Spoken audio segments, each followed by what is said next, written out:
और वहीं दिल्ली पुलिस ने जंतर मंतर पर दफा 144 नाफिज कर दिया है। बड़ी तादाद में सीआरपीएफ के जवान 2 वाटर कैनन की गाड़ियों के साथ मौके पर मौजूद हैं। दिल्ली के जंतर मंतर पर शरीयत कानून के खिलाफ मुजाहरा जारी है।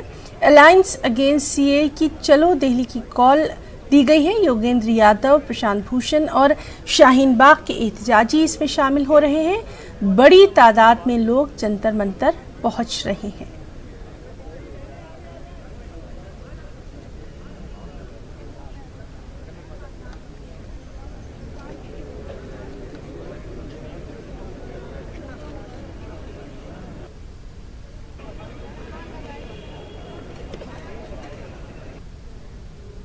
खिलाफ देश भर में आवाजें उठी हैं, लेकिन आज जंतर मंतर पर मुस्लिम संगठनों की तरफ से एक बड़ा प्रदर्शन रखा गया है। अलायंस अगेंस्ट सीएए, एनआरसी और एनपीआर का नाम दिया गया है। जंतर मंतर पर तब किस तरह के सिक्योरिटी इंतजाम है आपको दिखा सकते हैं। सबसे पहले दिखाना चाहूंगा कि यहाँ पर दफा 144 यहाँ पर लागू कर दी गई है, यानी कि किसी तरह के प्रदर्शन की यहाँ पर इजाजत नहीं है। ज्यादा भीड़ यहाँ पर इकट्ठी नहीं हो सकती। यहाँ पर सीआरपीएफ के लोग लगाए गए हैं, यानी कि सिक्योरिटी का जो बंदोबस्त है वो काफी चाको चौबंद उसको बनाने की कोशिश की गई है। इसी के साथ साथ मुजाहिरीन की तरफ से, प्रदर्शनकारियों की तरफ से अगर किसी तरह का ज्यादा जोश जज्बा दिखाया जाता है तो उसके लिए वाटर कैनन यहां पर है। तो तमाम जो सिक्योरिटी के इंतजाम है उनको बेहतर करने की कोशिश की गई है। बैरिकेटिंग की गई है दोनों साइड से। तो यहां पर अभी तक हालांकि प्रदर्शनकारी बहुत बड़ी तादाद में नहीं पहुंचे हैं, लेकिन सिक्योरिटी के जो लोग हैं, यानी किसी तरह की कोई दिक्कत ना हो, सिक्योरिटी को लेकर के, तहफ्फुज को लेकर के किसी तरह की कोई परेशानी खड़ी ना हो, उसको लेकर के तमाम तरह की तैयारियां वो आपको यहां पर दिखाई देंगी।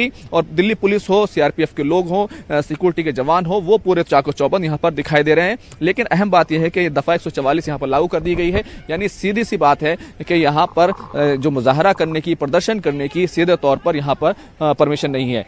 कैमरामैन दीपक बिष्ट के साथ खुर्रम शहजाद, न्यूज़ 18 दिल्ली।